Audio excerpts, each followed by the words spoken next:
Hello, everyone. Welcome to Elevating Your Life. And I have a big surprise for you. We just finished last week talking with the amazing CJ Llewelyn.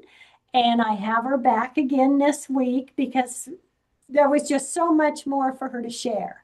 So today is show number 2 with CJ. And just a reminder, CJ Llewelyn, she is a MED, LPC, a licensed professional counselor, trauma therapist, and intuitive Reiki master. Her passion is combining the psychological, physical, and spiritual to heal trauma and facilitate personal and spiritual growth in her clients. Her work utilizes polyvagal theory, energy psychology, and a knowledge of the chakras and subtle energies. She is trained in internal family systems, EMDR, and brain spotting, certified through the Polyvagal Institute, a master's degree in marriage and family therapy, and she leads workshops for therapists on the process of intuitive presence through the chakras and vagus nerve. And also an amazing author, Chakras, the Vagus Nerve, and the Soul, which was great. So first off, I'm so excited that we have more time to chat, CJ. I am too. This is fun. Yes, yes. And something that we had to kind of leave off of the last show was how when we leave, this lifetime, our body, we leave our chakras behind. So what do we take with us? Right. Right. And we were talking about that, sort of that just like, what do we take with us? That existential question. And I wonder if what we take with us is what the soul has learned. But also I wonder if what we take with us when we leave is what the soul didn't learn too. Because the essence of the chakras, we talked about this last week, is where I see most of the nerve plexes in our body where they end, or where the nerves themselves sort of end, and the seven main chakras. And of course, chakras being energy centers within our body, and we have hundreds of them. They're gone when we pass, right? So that to me is just the indicator that our soul leaves, right? That's just, to me, the whole premise of that book was that, and I'm so glad that Llewellyn Books let me write that one, because I really wanted to shift the focus to the soul in this regard, that we have a soul journey, chooses this body, right? And I say that based on some of the I have some very good friends who are regressionists and life between life regressionists as well. So it appears that there's enough research to show that we choose to come down here. We kind of choose the body, we choose the parents for whatever the soul wants us to learn. But of course, along the way, we bump up into some hard stuff. Our nervous system programs it for us to keep us safe.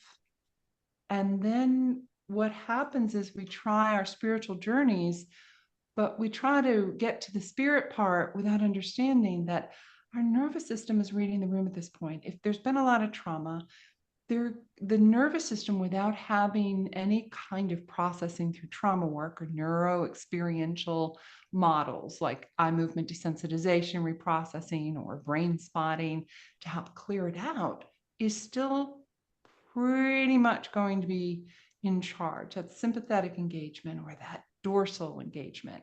And I'm kind of talking like somebody might have heard last week's breakdown of that. But when we can get ourselves into that, when we can get into the extension of that safety branch, that ventral vagal branch, that's the one that connects through our heart, our throat, up into our middle ear, up into our face. When we can engage safety in our body comes, and that's where the essence of us begins, whatever you want to call it. I call it soul for simplicity. That's kind of a Hellenistic view of it. But if people see that as too religious, they can call it, higher, wiser, light, whatever we want to call it. And right. So what what happens? What does it bring home with us? What are the lessons? And those are so individual, right? They're so individual to what our life has been. And like I said, what we have learned and what we might have been avoiding learning. So I don't know, you know? Wow. Wow. And to think of, so much that we bring with us, we take with us. Mhm. How do we, what is our best way, I'm wondering, to tap into that? So my feeling is, and I do speak from, like I said, walking both the energy and the intuitive world, um, as well as being a trauma therapist who really jumped in and worked with people who are really, really struggling. And so that's, developed all these different trainings and things to help them through their trauma. I work with, I've worked with people who are childhood survivors of some very hard stuff. And from what this is my my thesis on all of this, based on my observation, is at the end of some of that clearing of the trauma that programs protective behaviors into our system, right? Before our mind and our higher self can change that.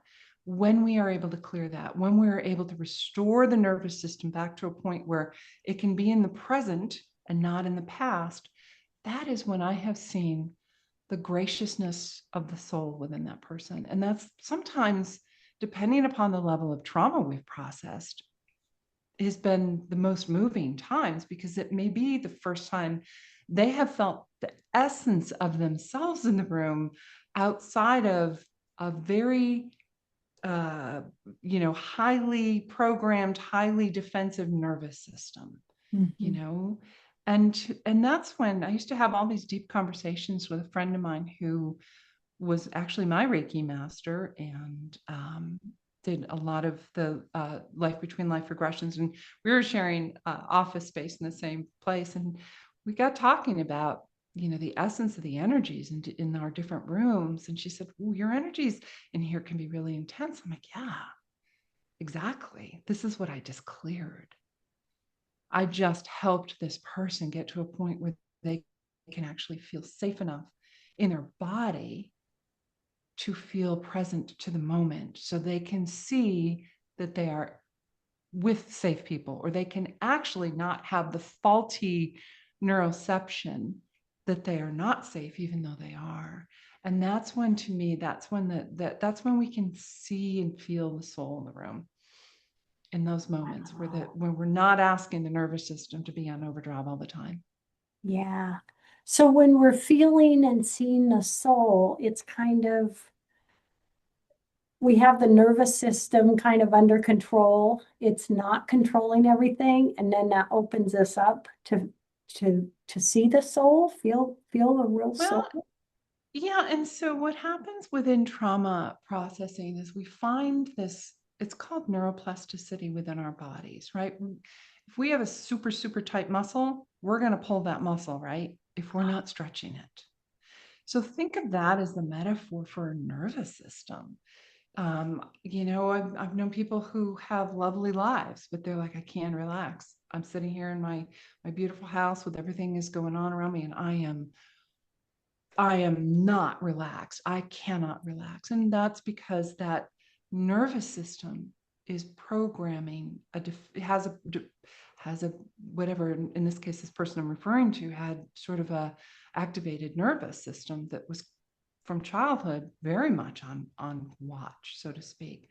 When that is reprocessed, right? So we can integrate that safety. So it's not necessarily that we can control it. Our nervous system, and this is a good thing on many levels, our nervous system is the one in charge. When danger's in the room, all the programming takes over to keep us safe, because it doesn't matter if our soul's in our body, because if we're not safe, we're not having a human experience anymore. You know what I'm saying? If Mhm. something happens to us.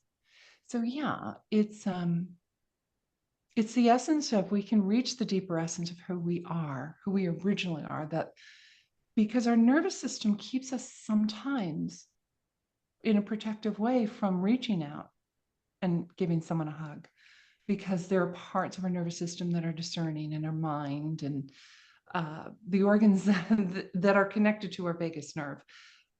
They are discerning danger in a hug. They are discerning discomfort in human touch, even though they deeply want it. So, again, to me, my soapbox is, it's not an either or. It is not the duality of body is bad, spirit is good, but how do we get there? It is the tension that we live as spiritual beings. I know this is like Teilhard de Chardin's, quote. We are not human beings having a spiritual experience. We're spiritual beings having a human experience, right? So we live a tension, and we should be okay with that. And when the tension is too much, then we reach out. Then we find the right kind of healing. So that we also don't shame ourselves for not being, putting my air quotes up, not spiritual enough. Oh, I can't get to the meditation. Well, if being still as a child meant that you were unsafe, but that was the only way out of danger, being still in meditation is not going to do anything for you except make you feel unsafe, because that's what your body registers when it's still. Wow. So that kind of dynamic. Yeah. We're very complex in a very simple way, if that makes any sense at all. But we have to hold on to and incorporate these aspects of what our vagus nerve does for us. And I know that we mentioned this in the first our first interview, but through polyvagal theory, Stephen Porges was able to determine, and has done 30 years worth of studies and validity on this. Our vagus nerve is not just the largest autonomic nervous system in our body, beating our heart, helping our lungs to breathe, and our digestive to go about its way while we are going about ours. Our vagus nerve is also the attunement to safety. Are we safe in this group? If we're not, how is our body programmed? Do we run? Do we get into that sympathetic mobility branch? Does our system collapse like it did in the past? How are we able to work our way out of that dissociative immobile state, or that highly activated state, once we are safe again? So there's a flux in there. And we have a stressful world. Life is particularly stressful in any part of the world right now. And that's just creating just some of the trauma that gets installed into our system. Is there perhaps like one thing you could recommend, to an exercise or something that we could do, or a mindset to help us with trauma that's out there, to help alleviate what comes into our system? That's a hard question to answer, is my honest answer, because it depends on what we've had previous experiences with. There's another, I brought this up in our first interview, neuroception is gauging the room. So in other words, neuroception is a term that Stephen Porges coined, that indicates how our nervous system's reading the room before our mind has any awareness of it. The butterflies you get before you walk in the door of a party that you don't know you have until the door opens up, and then your mind goes, oh my gosh, look at all these people in the room. Our neuroception will read that. So as far as one thing, I would say breath is key to pulling yourself out of a state of overactivation or underactivation. If you're like, oh my God, I got to get up and move, but I'm just so cut off from what's happening right now. Using the diaphragm in really important ways. This diaphragm, our respiratory diaphragm, is a really important muscle for us to start engaging in ways that allow safety back into our system. You want me to bring you guys through a breathing practice? Do we have time? That would be great. Yes. Okay. Okay. So this is, I call it flute breathing. And the reason I do is because I like my clients to get the image on the exhale through the mouth of making a note with a flute, right? You don't have to be a musician to do this. I have a client who does a wind instrument. And when we were working with this breath, I would say, pretend you're blowing into this, this flute. So when we can pull the breath deep into our lungs, and I always encourage, do it through the nose, right? We have a filtration system through the nose. If there's any dust, any particles out there, the nose, but it also slows the breath down enough so we can get a good inhale. I'm breaking this down before we do it. Yeah. And pulling the breath as far into the lungs as we can, because most times we are breathing at the top of our lungs, right? We are in traffic and we are not taking a full breath. We're certainly not using our diaphragm to pull that in. So pulling the breath down as far as you can and intuitively holding it for as long as you feel comfortable. And then we're going to exhale as if through the mouth, very distinctly through the mouth, as if we're blowing into a flute or fruit. Love it. I suppose if you want to. Love it. So let's try it. You want to try it? Yes. Okay, everybody listening, you can do this while you're driving. I promise it's not going to be too distracting. So just go ahead and slowly breathe in through your nose and allowing the space right in your chest as the air comes in. And just experience the expansion of your lungs and just notice. And then on the exhale, slowly through the mouth, just imagine a penny whistle or a flute and go as long and as slow as you can on that exhale. Not fast, just real slow.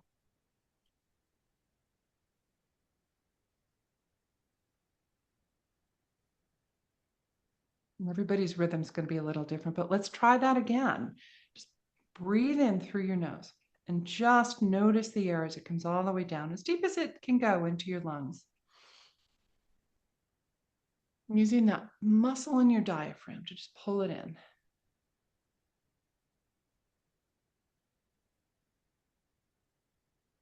And then slowly breathe out the mouth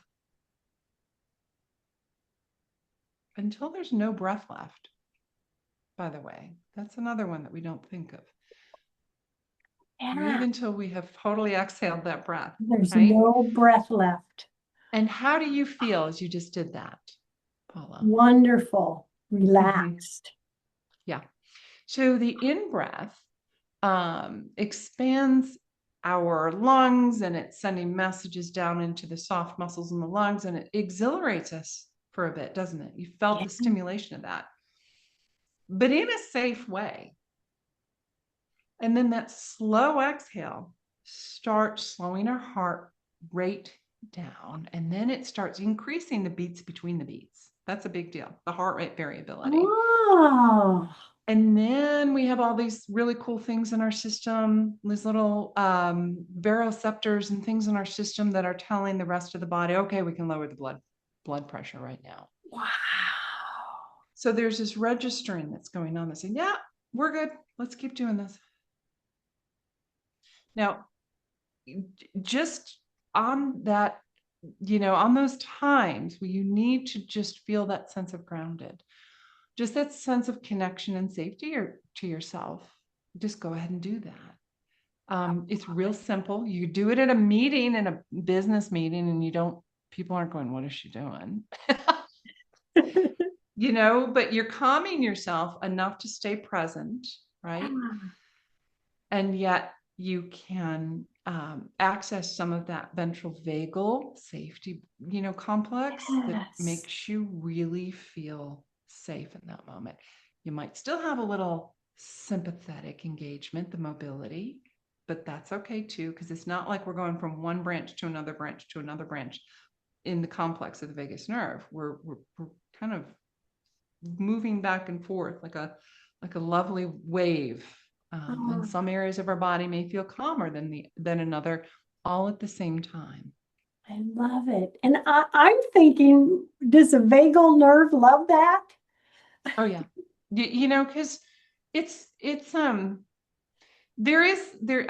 actually write about this in the book, and I go into, and I'm not a master's level dietitian, but I got very curious about the health, what we think of the health of the vagus nerve in regards to nutrition and how we manage it. We think, we work out, right? We're thinking about getting our muscles strong and getting the cardiac, heightened, the strength of our lungs and our heart rate up, and getting some strength into the heart muscles. But we don't think of the fact that what connects to all this, it's the vagus nerve.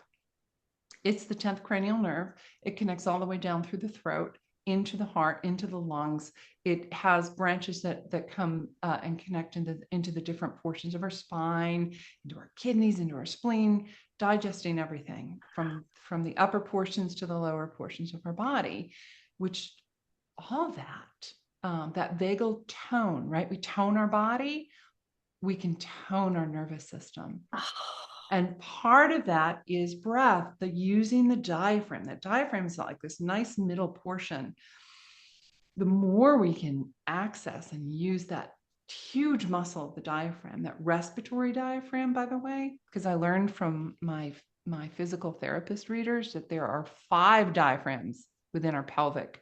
Oh my gosh. Never knew that. Never. I learn something from my readers every day. So yeah, activating it and just being okay with activating it. Over time, it's like a muscle. Sometimes it's going to really stink when you get out there for that first time and take that spinning class, or I'm a cyclist, love to get on, do my wheels and go, or just stretching or anything, when you haven't been activating your body for a while, those muscles are going to hurt. But then over time, right, you're getting the flexibility in your body, you're getting the strength. And it's the same thing with the vagus nerve.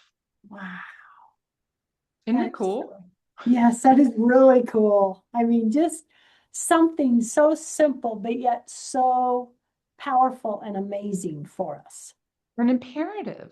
I talk a little bit in the book, which I did not know about before I started really researching some of the more medical aspects of this. There are medical aspects around the vagus nerve not doing its peristalsis, which is that natural digesting of the food. People listening to me on radio can't see, my hands are kind of going just like it would be the contraction, expansion of the whole digestive system, So yeah, we have to take care of not just our organs, but our nervous system, as well as our muscles. And it's all cool. That is so cool. It's all entwined. Yeah. Share with everyone your website information and tell us about you do blogs, you share exercises. Tell us about what they can learn going to your website. I have a couple of videos up now. I am planning on really expanding that right now. And I've got a couple of classes coming this fall, because I work both with, I can take this into the trauma therapy world, but I can take this into this world of just anybody who's got a vagus nerve, which we all do, and just bring these concepts into play as well. So I'm going to do a couple of very specific classes and then some more generalized classes coming up this fall. Awesome. And yeah, I'm just trying to think what else. So my website is cjllewelyn.com. Llewelyn is not as scary as it looks to spell, to pronounce. It's 2 L's up front and 1 in the middle. So it's LLEWELYN.com. And please join me on Instagram. I'm building out that community. I'm enjoying getting to know the people that are coming on. I was on some other social media platforms that I'm not on any longer. And yeah, building out my Instagram world. So. Oh, I love it. I love it. CJ, you are so awesome. And I am excited about your classes. I'm going to be checking that out. Yeah, Oh I'll my let you know. gosh. Yeah, Oh, and by the way, guys, just sign up for my. I don't do a lot of it, but sign up for my newsletter. I'll send out some announcements just a couple times a year. I had been thinking about doing like a weekly kind of inspirational thing, helping people through some of yeah. the stuff, but so far, no, I'm not going to bombard you with too much right now. So I would love for people to sign up on my mailing list. Oh, we have about 2 minutes left, CJ. So Okay. so what last little thing do you want everyone to think about as they process these last two amazing shows? Well, and so I'll try to not say the same thing I did last time. And I would just say be gentle with yourself and know that, again, that there's a tension between this human experience and the spiritual experience we have going on. We're not here forever, right? So take this as an opportunity for learning, healing, growing. If we were all on the straight and narrow with no bumps in that road, we wouldn't learn anything, right? So Good be okay point. with the bumps and be okay with Ah, healing the wounds. good That's very point. spiritual. Yeah, I like that. Yeah, the bumps, but yet we do learn from the bumps. Oh, yeah. Oh, Our greatest lessons, right? yeah. A real quick question, just because I'm curious, your thoughts. How do you say karma plays into one lifetime to the other? What's your thoughts on that? Is that connected to any of this? So what I do, yeah, I have a lot of friends who are regressionists through the Newton Institute. And Michael Newton is no longer with us. He's rocking it in spirit. But between the lives, right, we make these choices based on just decades of work and qualitative research that they have. That we make these choices. The process seems to be we go back, we reunite, we reflect, we decide if we want to come back. So I think within that karma is just the choices that we make. It's just how we set ourselves on our road. And it's not a karma doesn't seem to be anything outside of us as much as it seems to be the patterns that we set within our world. And then how the soul wants to maybe come back and try again. Like, oh, geez, I kind of messed that one up. I'd like to come back and try.